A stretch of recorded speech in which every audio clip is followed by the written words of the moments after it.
तो गंगा सवेरा में कई बड़ी खबरें आपको हम दिखाएंगे, लेकिन उससे पहले उत्तर प्रदेश का हेल्थ अपडेट क्या है वो आप जान लीजिए। उत्तर प्रदेश में कोरोना संक्रमित मरीजों की संख्या बढ़ रही है। 13,118 इस वक्त ये संख्या है। तो कोरोना संक्रमित मरीजों की संख्या 13,118 है। एक्टिव केसेस 4,858 है। तो 7,875 लोग ठीक हो चुके हैं, जबकि 385 लोगों की मौत हो चुकी है। अब तक 3,533 प्रवासी कोरोना संक्रमित मिले हैं। आगरा में सबसे ज्यादा केसेस, आगरा में 1,000 पार यह आंकड़ा जा चुका है। 1,023 केसेस हैं। नोएडा में 913 केसेस हैं। कानपुर से जो केसेस की संख्या अब तक है वो 686 है। मेरठ में 614 है। गाजियाबाद में 601 है। तो लखनऊ में 567 है।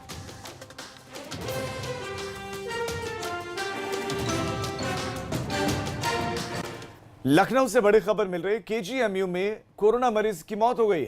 55 साल के कोरोना मरीज की मौत से हड़कंप मच गया है। केजीएमयू में कोरोना मरीज की मौत हुई है। खबर बड़ी, 55 साल की उम्र बताई जा रही है इनकी, और इनकी मौत हो गई कोरोना के चलते। काफी कोशिशों के बाद भी उनकी जिंदगी नहीं बचाई जा सकी। 6 जून को कोरोना पॉजिटिव मिले थे, अस्पताल में भर्ती थे और इलाज भी चल रहा था, लेकिन डॉक्टर ने पूरी कोशिश की लेकिन बचा नहीं पाए, क्योंकि मेडिसिन बनी नहीं है। चाहे वो मलेरिया हो या दूसरे, चाहे वो रेमडेसिविर हो या हाइड्रोक्सीक्लोरोक्विन हो, इन सबको ही दिया जा रहा है, जो कि पुख्ता इलाज भी नहीं है, लेकिन इन्हीं से इलाज किया जा रहा है। और सबसे महत्वपूर्ण है, किसी भी व्यक्ति की अपनी आंतरिक क्षमता, इंटरनल इम्यूनिटी, वो कमज़ोर, तो लड़ाई कमज़ोर पड़ जाती है कोरोना से। और 55 साल के व्यक्ति की मौत हो गई है।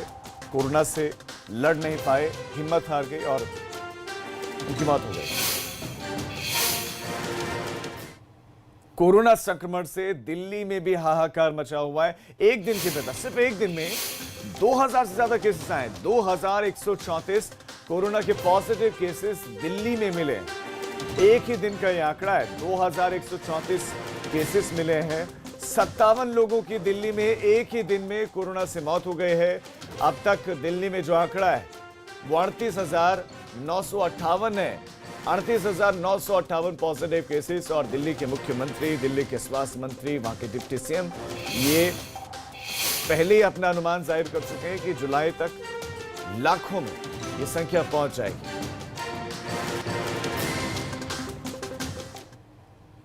बुलंदशहर में कोविड हॉस्पिटल में भर्ती एक कोरोना युवक ने जिंदगी की गुहार लगाते हुए सोशल मीडिया पर अपना वीडियो वायरल किया। तो कोरोना संक्रमित युवक ने एक वीडियो वायरल किया है। वायरल वीडियो में कोरोना पीड़ित युवक को सांस लेने में तकलीफ होती दिख रही है। वो बिस्तर पर बैठकर हाँफता हुआ भी दिख रहा है। वहीं वायरल वीडियो की पड़ताल की गई तो पता चला कि वीडियो एक दिन पुराना है। दरअसल बुलंदशहर के वीवीआईटी कॉलेज में जिला प्रशासन ने कोविड N1 हॉस्पिटल बनाया, जहां पर कोरोना पॉजिटिव पाए गए रोगियों को भर्ती किया गया है। कोरोना पॉजिटिव मरीज का नाम कौशल बताया जा रहा है और कौशल बुलंदशहर के जहांगीराबाद कस्बे का रहने वाला है। कोविड हॉस्पिटल में भर्ती कौशल की तबीयत अचानक बिगड़ गई, जिसके बाद कौशल को ऑक्सीजन मास्क लगाया गया। तबीयत में तब भी सुधार नहीं हुआ तो स्वास्थ्य विभाग ने उसको हापुड़ रेफर कर दिया। फिलहाल कौशल हापुड़ के कोविड हॉस्पिटल में भर्ती हैं और उनकी हालत गंभीर बनी हुई है। तैयार नहीं है अभी वीआईटी कॉलेज शहर में।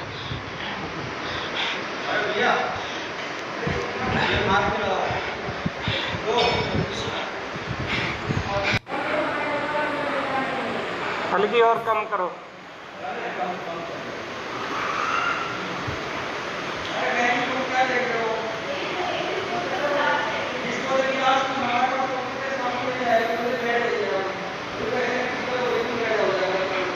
तो ये वीडियो बुलंदशहर का, और जो लोग अब तक ये समझ रहे हैं कि कोरोना बीमारी बड़ी हल्की है या कोरोना से उन्हें कोई फर्क नहीं पड़ेगा, या वो ये देख रहे हैं कि रिकवरी रेट बहुत ज़्यादा है, लेकिन आप इस वीडियो को देखकर आप ये समझ लीजिए कि कोरोना को आप जितना हल्के में ले रहे हैं, ये जितना अगंभीर समझ रहे हैं, वो उतना है नहीं। ये बहुत खतरनाक बीमारी है। और ये वीडियो और ये घटना और इस व्यक्ति की पीड़ा, परेशानी इस बात की तस्दीक करता है कि ये जानलेवा बीमारी है। आप सतर्कता बरतें।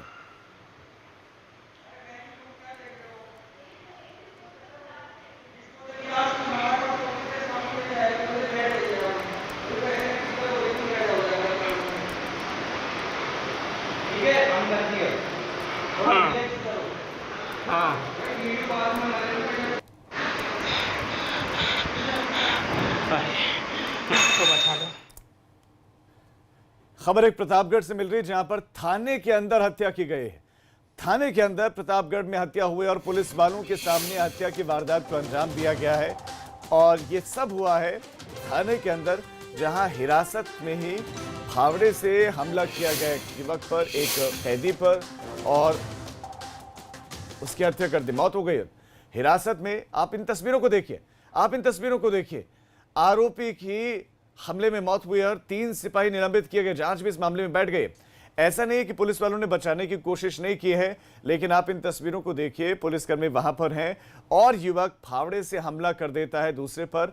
और इतना हमला देखिए, इतने कम वक्त में इतने ज्यादा वो वार कर देता है कि सामने वाला युवक बच नहीं पाता। ये हिरासत में लिए गए थे और हिरासत में देखिए ये शख्स, बनियान पहने हुए ये शख्स, और ये फावड़ा उठाता हाथ में, और उसके बाद देखिए एक के बाद एक शुरू कर देता है हमला करना शुरू कर देते हैं। तुरंत ही वहां पर बैठे पुलिसकर्मी और बाहर से पुलिसकर्मी आते हैं, इस युवक को पकड़ते हैं, उसको रोकते हैं।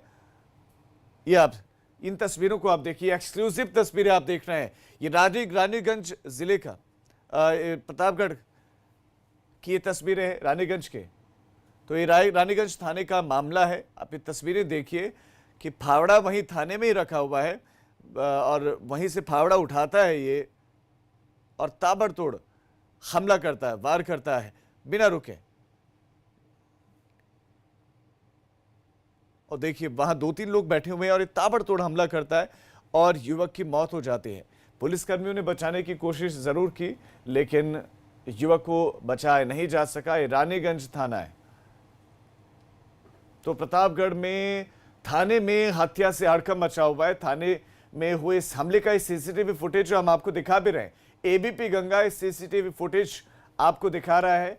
ये रानीगंज थाना इलाका है, जहां पर 2 सगे भाई मेवालाल और मिठाई लाल को जमीनी विवाद के चलते पुलिस ने थाने बुलाया था। पूछताछ के लिए थाने इनको लाया गया था।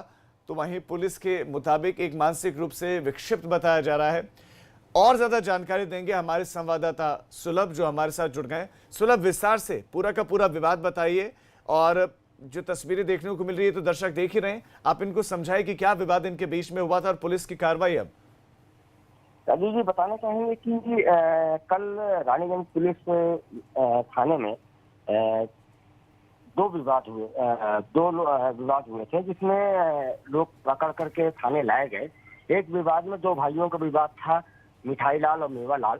इनको विवाद के बाद जो है वो पुलिस थाने ले आई पूछताछ के लिए। उसके बाद दूसरे व्यक्ति को लेके आई पीआरबी 112 दूसरे व्यक्ति को लेके आई, जिसको पुलिस अधीक्षक ने अपने बयान में मानसिक विक्षिप्त व्यक्ति बताया है।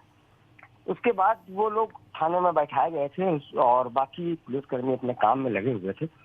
आप सीसीटीवी फुटेज में देख सकते हैं कि मतलब किनारे बैठाए गए हैं और हर आदमी पुलिसकर्मी अपना काम कर रहे हैं। लेकिन सुलभ, यानी कि भाई ने भाई का कत्ल किया है? जी नहीं, ऐसा नहीं है, भाई ने भाई का कत्ल नहीं किया है। इसमें जो फावड़ा मार रहा है उसकी वो जो है वो मानसिक विक्षिप्त है और उसने एक बारगी उठा करके फावड़ा मृतक पे दे मारा। और अभी फिलहाल पुलिस जांच कर रही है। इसी क्रम में जो है पुलिस अधीक्षक ने जो है कार्रवाई करते हुए 3 कांस्टेबल को जो है वो निलंबित कर दिया है। जी सुलभ, आपका इस तमाम जानकारी के लिए धन्यवाद। तो 3 पुलिसकर्मियों पर कार्रवाई जरूर हुई है। एक मानसिक रूप से विक्षिप्त बताया जा रहा है। हमले की तस्वीरें हैं, थाने के अंदर की हिरासत में लिए गए इन लोगों ने एक दूसरे पर हमला कर दिया। पुलिस की मौजूदगी में ये सब हुआ है और बताया ये जा रहा है कि एक मानसिक रूप से विक्षिप्त था इंद्रपाल, जो आत्महत्या करने के लिए जा रहा था। उसे लोगों ने पकड़कर पुलिस को सौंप दिया था, उसे भी थाने लेकर आई थी। और देर रात अचानक इंद्रपाल ने थाने में रखे फावड़े से मिठाई लाल पर हमला बोल दिया, जिसके बाद पुलिसकर्मियों ने किसी तरह से उससे वो फावड़ा छीना, वो अलग किया। और वो सारी तस्वीरें सीसीटीवी में कैद हुई हैं, जो हमने आपको दिखाई भी हैं और दिखा भी रहे हैं। मिठाई लाल को फिर आनंद फानंद में थाने से जिला अस्पताल ले जाया गया उसकी गंभीर हालत को देखते हुए प्राथमिक उपचार करते हुए उसे प्रयागराज रेफर किया गया। प्रयागराज में इलाज के दौरान मिठाई लाल की मौत हो गई और थाने में लगे सीसीटीवी फुटेज में आप साफ तौर पर सब कुछ देख रहे हैं।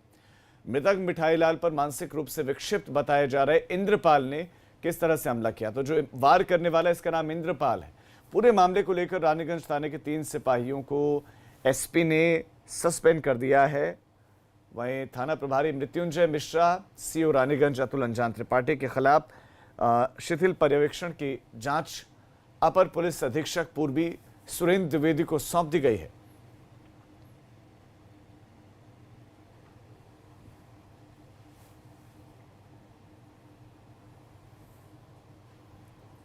एक बड़ी खबर चंदौली से मिल रही है, जहां पर लापरवाही पुलिस की देखने को मिली है। चंदौली में पुलिस की बड़ी लापरवाही देखने को मिली है और दुष्कर्म का आरोपी पुलिस कस्टडी से फरार हो गया है। बहुत बड़ी खबर और चिंताजनक खबर, 7 साल के मासूम से रेप का आरोपी फरार हो गया है, पुलिस कस्टडी से फरार हो गया है। ये बहुत बड़ी खबर चंदौली से दे रहे हैं आपको। आरोपी को ग्रामीणों ने पुलिस को सौंपा था। पुलिस के पास इसको सौंपा गया था और ग्रामीणों ने पकड़ा था, सौंपा था और उसके बाद पुलिस कस्टडी से भाग निकला है। यानी कि पुलिस ने पहले तो उसको गिरफ्तार नहीं किया, पुलिस गिरफ्तार नहीं कर पाई, इसको पकड़ा भी ग्रामीणों ने और उसके बाद पुलिस कस्टडी से ये भाग निकला है।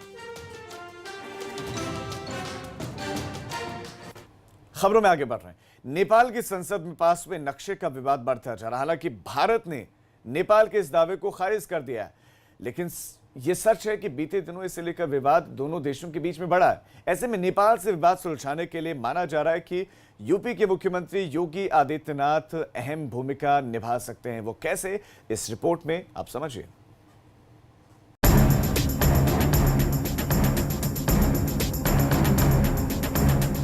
नेपाल और भारत के बीच सीमा विवाद को लेकर चल रही तनातनी में नेपाल की संसद की तरफ से पास हुए नक्शे ने नया मोड़ दिया है। नेपाल की संसद में यह पहला मौका नहीं है जब हिंदुस्तान के हिस्से को अपने में शामिल करते हुए नक्शा पास किया गया हो। इससे पहले जब पुष्प दहल कमल प्रचंड की सरकार थी तो भी नेपाल ने यही किया था। उत्तराखंड में काली नदी से लगे इलाकों को लेकर जिस तरह नेपाल ने अपनी चाल बदली है, उसने हिंदुस्तान का सरदर्द बढ़ा दिया है। अब तो नेपाल उकसावे की भी कार्रवाई करने पर उतर आया है। बिहार के सीतामढ़ी में नेपाली सैनिकों के साथ हुए संघर्ष के बाद फायरिंग की घटना ने फिक्र बढ़ा दी है। हालांकि नेपाल के साथ चल रहे विवाद का कूटनीतिक हल निकालने में यूपी के मुख्यमंत्री योगी आदित्यनाथ की भूमिका को अहम माना जा रहा है। ये भूमिका दोहरी होगी, जिसमें बतौर मुख्यमंत्री योगी आदित्यनाथ जाएंगे, लेकिन नेपाल के लोगों के लिए वो गोरक्ष पीठ के पीठाधीश्वर भी होंगे। ये मुमकिन होगा कि गोरक्षनाथ संप्रदाय की बुनियाद रखने वाले गुरु गोरखनाथ की वजह से, जिनमें नेपाल के लोगों की जबरदस्त आस्था है, और ये आस्था सिर्फ नेपाल के लोगों की नहीं बल्कि राजवंश की भी है। माना जाता है कि नेपाल राजवंश पर गुरु गोरखनाथ का आशीर्वाद था, जिसकी वजह से वो फला फूला। इसके अलावा नेपाल राजवंश गुरु गोरखनाथ को अपना राजगुरु मानता है। यहाँ के मुकुट पर गोरखनाथ की पादुकाओं के चित्र छपे हैं। नेपाल के सिक्कों पर भी गुरु गोरखनाथ के चित्र है। गोरखपुर में होने वाले खिचड़ी मेले में नेपाल राज परिवार की तरफ से दूसरी खिचड़ी चढ़ाई जाती है। नेपाल के राजवंश को महारोट का प्रसाद दिया जाता है। ये प्रसाद मंदिर के योगी तैयार करते हैं। राज परिवार के साथ नेपाल में गुरु गोरखनाथ की श्रद्धा का अंदाजा सिर्फ इसी से लगाया जा सकता है कि नेपाल में उनके कई मंदिर हैं। नेपाल जाने वालों में गुरु गोरखनाथ के अलावा महंत दिग्विजयनाथ और योगी आदित्यनाथ के गुरु महंत अवैधनाथ भी रहे। योगी आदित्यनाथ के मुख्यमंत्री बनने के बाद नेपाल का राज परिवार उनसे मिलने लखनऊ भी आ चुका है। दोनों देशों में विवाद नए राजनीतिक नक्शे को लेकर है। इसमें लिपुलेख, कालापानी और लिम्पियाधुरा को नेपाली क्षेत्र में दिखाया है। उत्तराखंड के बॉर्डर पर नेपाल, भारत और तिब्बत के ट्राई जंक्शन पर स्थित कालापानी करीब 3600 मीटर की ऊंचाई पर है।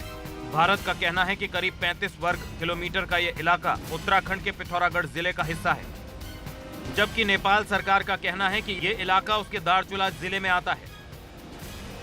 नेपाल के इस फैसले में चीन का दखल माना जा रहा है। दोनों देश मामले को बातचीत के जरिए सुलझाने की कोशिश में हैं। ऐसे में सीएम योगी आदित्यनाथ की भूमिका अहम हो सकती है। एबीपी गंगा के लिए लखनऊ से अनुभव शुक्ला की रिपोर्ट। अब एक छोटे से ब्रेक के लिए हम रुक रहे हैं, फौरन लौट रहे हैं। आप देखते रहिए एबीपी गंगा, खबर आपकी, जुबान आपकी।